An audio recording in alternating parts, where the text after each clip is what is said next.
Hello and welcome again to the Writer Review. This is your host, Commissioner Police Chief Eric Currat Ryder, and this week we're going to be taking a look back at the 2010 horror movie titled The Traveler. Now, as you all know, The Traveler takes place at a police station, and I am Police Officer Eric Currat Ryder. See, I got my badge. Got my old nightstick. Never leave anywhere without my old pal Billy. This is my old pal Billy. You know, he's gonna whack you. Believe me, it hurts. It fucking hurts. No, all kidding aside, this is just a toy. It's fake.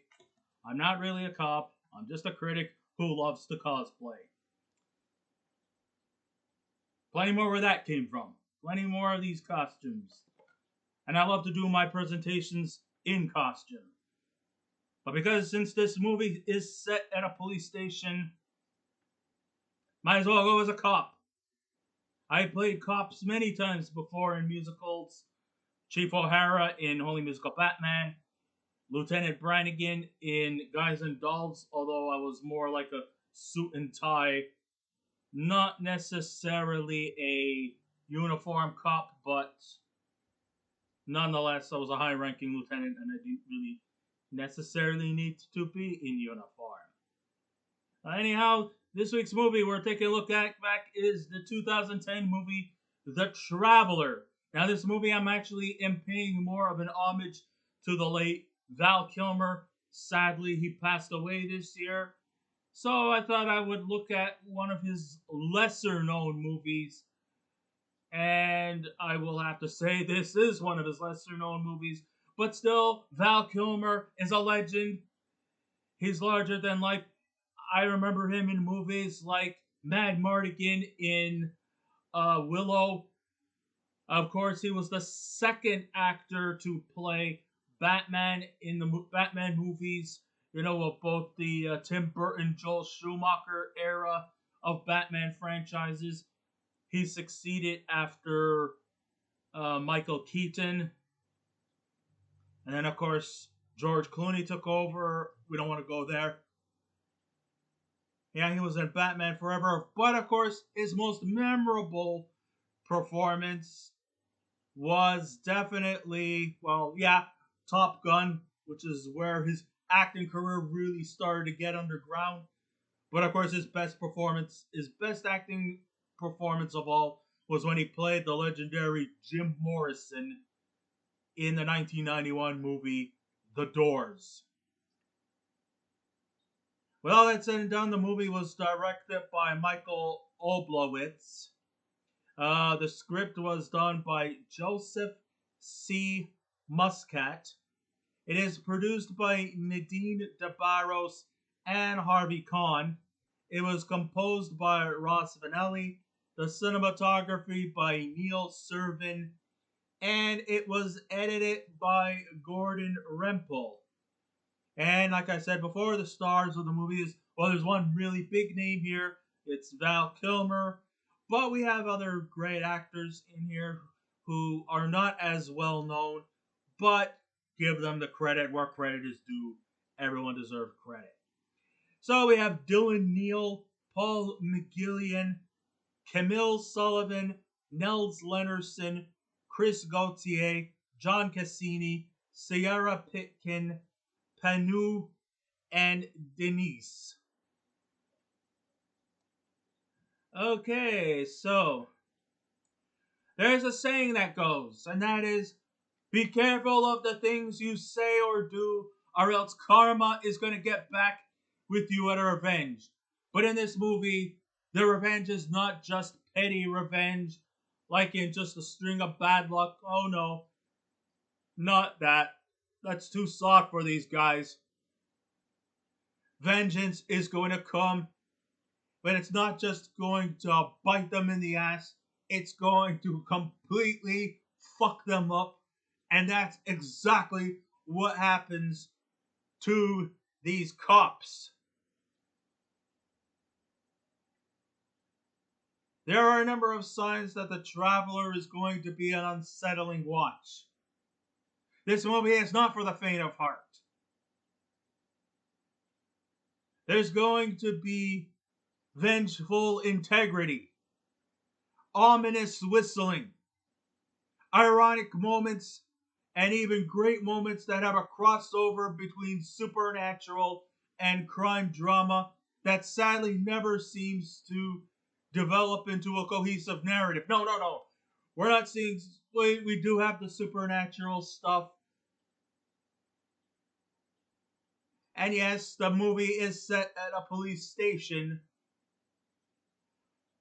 But in the end, it's just bogged down to just another pointless slasher movie where one character after another gets killed off with using resourceful, albeit not so very climactic consequences.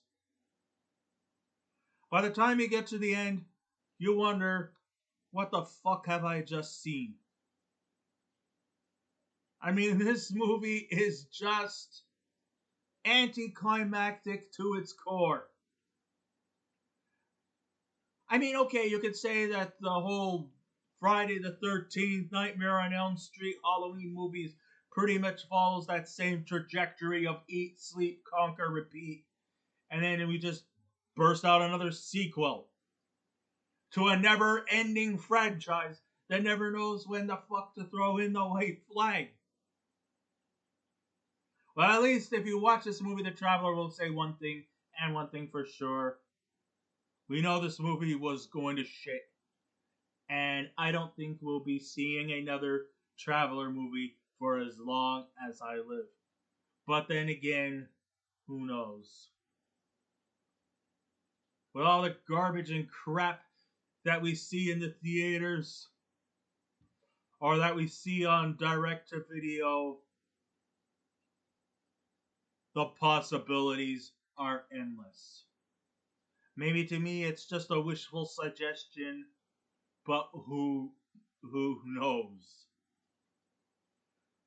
So the movie was set on Christmas Eve at a police station, and I ask myself, why Christmas Eve? The weather outside looked frightful, but not snowy frightful. A lot of rain. I mean, I'm talking big puddles where it looks like you might need to bring a rowboat to go to work. Lots of rain. I mean, I'm talking about a big major motherfucking downpour. It didn't even look Christmassy except for a few generic decorations and a boring Christmas tree at the police station. And also, is this movie supposed to be a period piece, like set in the 80s? Because when I look at their desks, their cubicle desks, you don't see computers there. Or maybe just one.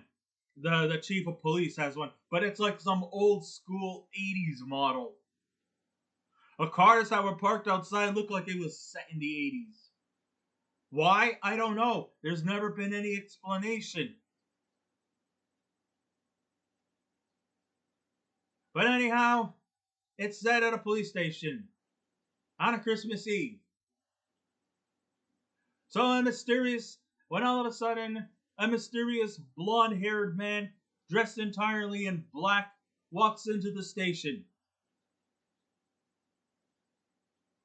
He calls himself Mr. Nobody.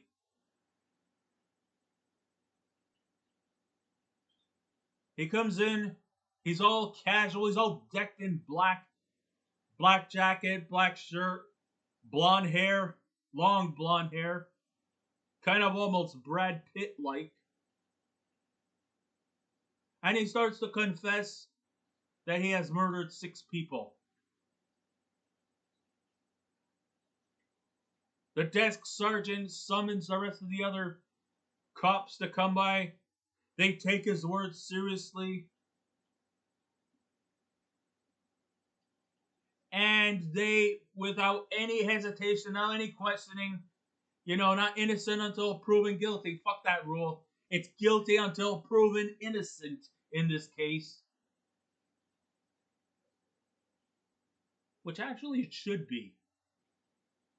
A lot of people could say they didn't do it, they get out the street, and they're doing the same shit again. So it should be guilty until proven innocent. It's the way it should be. Hey, you say you murdered 6 people? Well, fuck you. I believe you. You're going to jail. I mean, even you should be in jail for even lying to a cop about such accusations. An accusation like that should be automatic jail. So others think, maybe it's part of their job, as there are plenty of insane people who have walked through the doors saying the same bullshit. I mean, then they take this guy and they go through the procedures, but only to discover that this Mr. Nobody, they interrogate him, they, have him placed to the wall, get his picture taken, his mug shot, and then they put his hands they put his fingers in the ink to test for fingerprints. But then we discover that nothing materializes on the paper. When he gets his picture taken, he's invisible. The only thing we see is a black jacket, and that's it. He has no reflection of himself when he gets his picture taken. He's got no fingerprints. No, they're not gonna. They're not gonna put his toes in the ink. No, they're gonna test for fingerprints. Yeah, so apparently they discover nothing. Maybe he is a nobody. Maybe he is all a fiction of their imagination. He seems to cease to exist, though the police think he looks like somebody they know. But then the reflections of their past does come back to inevitably haunt them. You see, apparently, about a year ago, they unmercilessly beat the hell out of a man who may or may not have killed the police detective's daughter. But because he was so ragingly mad, he summons the other cops to unmercilessly beat this guy to a bloody, battered, brutal pulp. I mean, just physically fucking torturing this son of a bitch.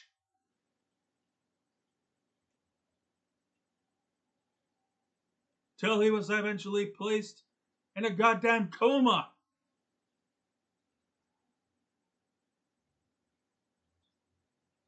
But the thing is that they may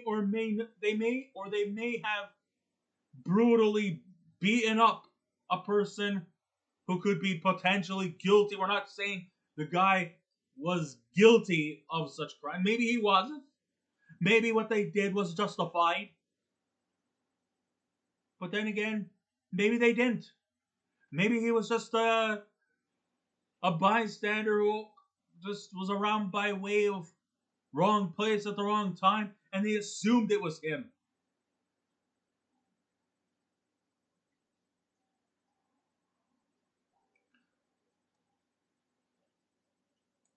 So, when they lead him to the interrogation room to confess, Mr. Nobody, he just sits calmly, talks in subliminal messages, and pauses each time to make a confession. But every time the guy makes a confession,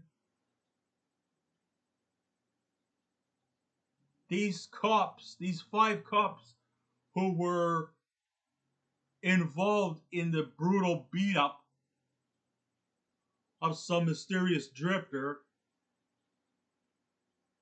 They all die as part of, by way of sort of like recreating the events from the time they beat this guy up and just practically doing the same thing to them, only instead of just leaving him left to rot,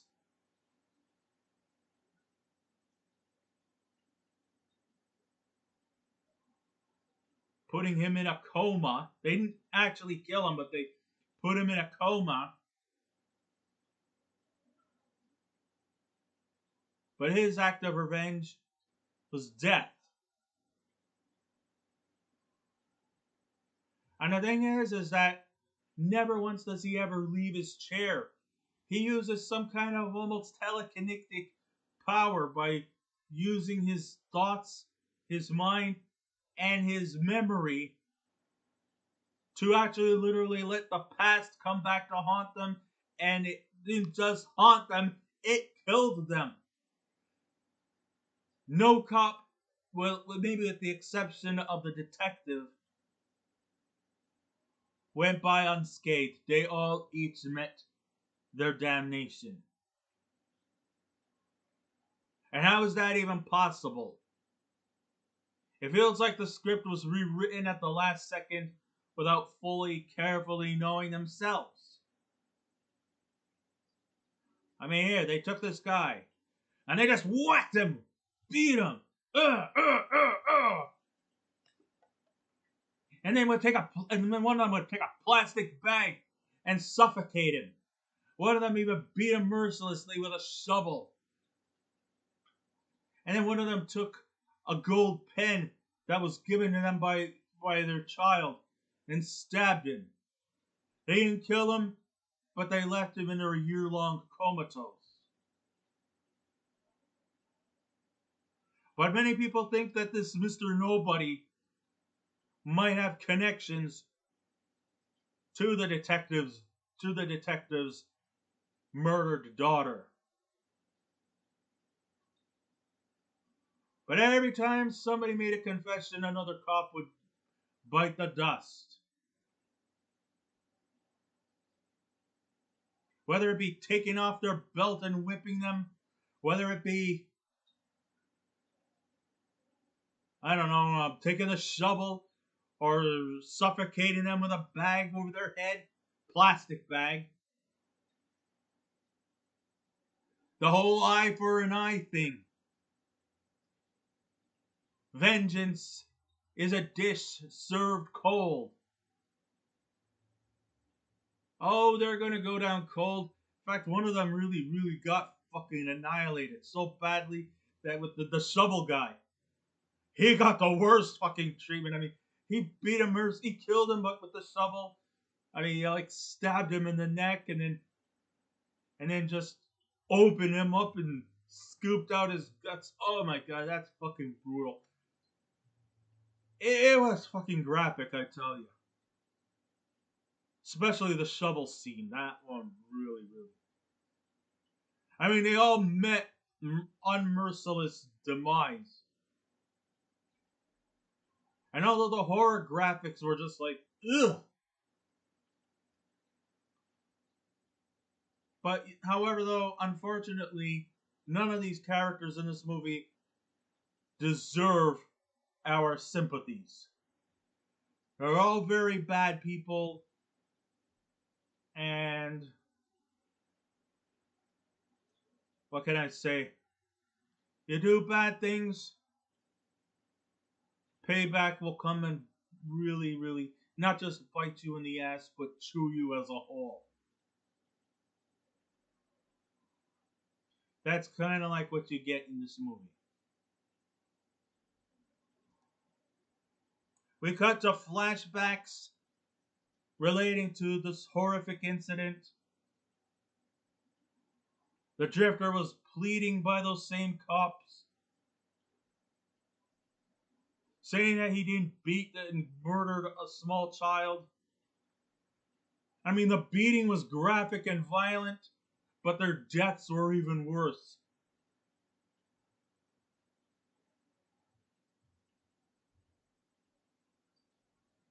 The thing is that all this whole time, I mean, unlike a lot of these other slasher villains who could either come across as being comical or Greek tragedy or even use some form of aggression, this Mr. Nobody is a rather cool, calm, and collected individual.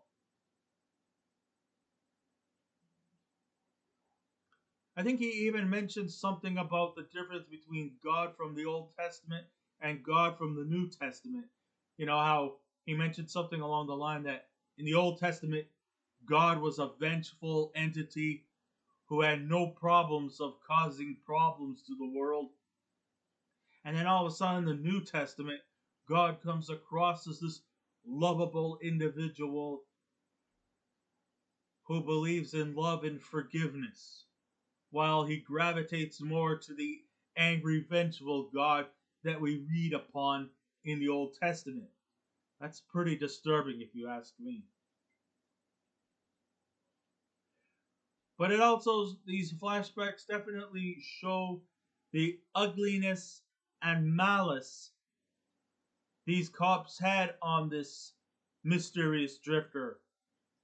But the more they keep going back to that incident, the more tedious it starts to get, to the point where it becomes quite repetitive.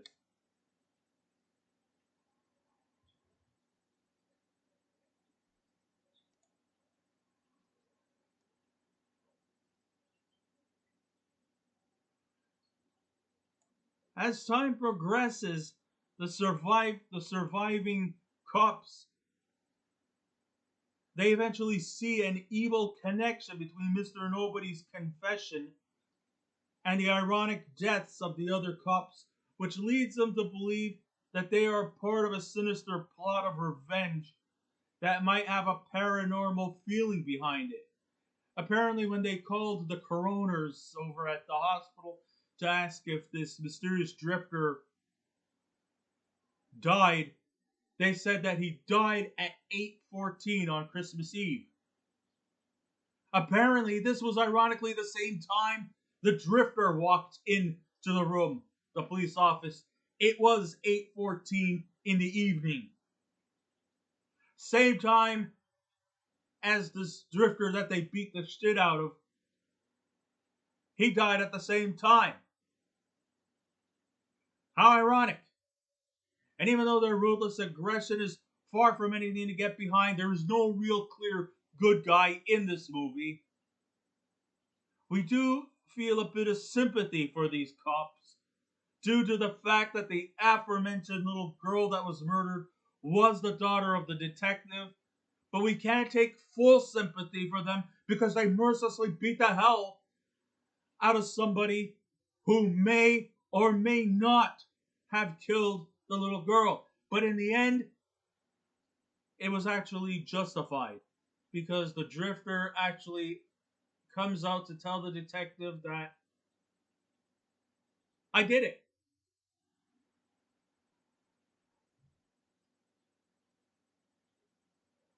I killed the little girl.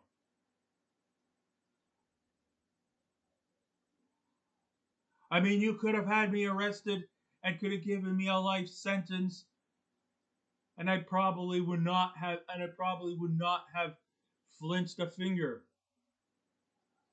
And that the only reason why I killed those cops was because I just wanted my revenge.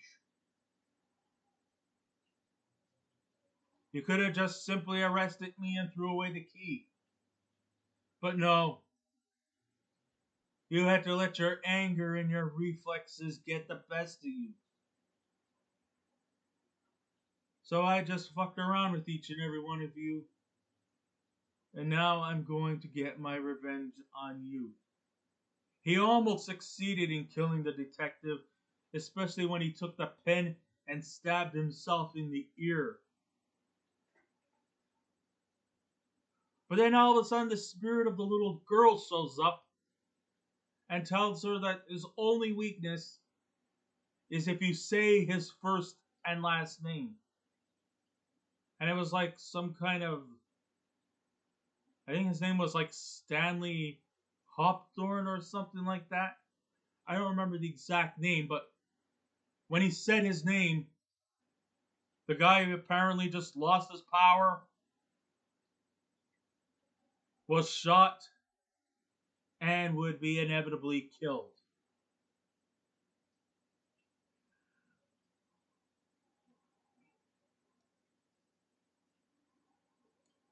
Mr. Nobody has a certain feeling of diabolical calmness to the character, very similar to that of Kevin Spacey's character, Kaiser Soze, from The Usual Suspects, but then gets dragged down to become bloated.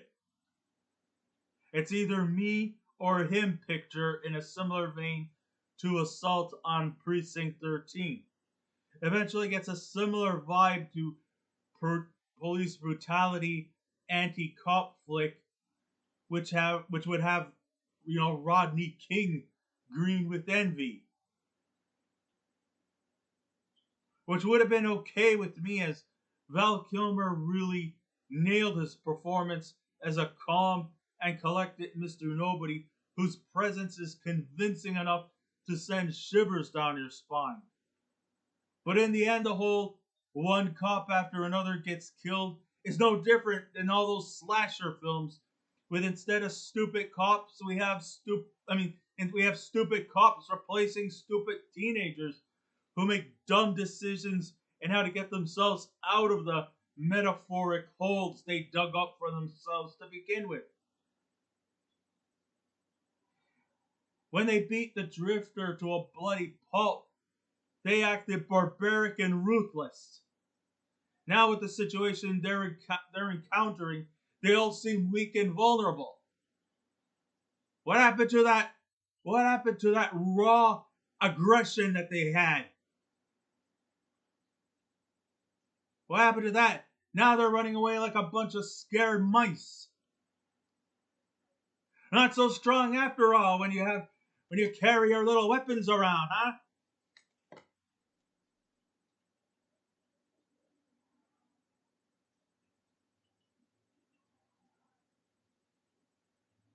So the going back to the beatdown was definitely cringe-inducing because there was way too many plot holes to the point where it just becomes overwhelming. So yeah, this movie was not really well received. It was not really good, and I don't know if I should really recommend this movie too much. However, if anything, I can't say it was boring. It was still fun to watch, especially if you're a stickler for these slasher movies. But in the end, I don't think I would really fully recommend this movie. This movie was bad, bad acting. I mean, I'm not expecting Shakespeare or Hemingway, but at least they could have been much more convincing, to say the least. So, when all is said and done, if I was to give this movie a scale out of 10, I would give The Drifter from 2010 a 2 out of 10. So I guess this ends my writer review for this evening. Thank you all for for watching, and if you don't watch my movies, I'll be coming after you.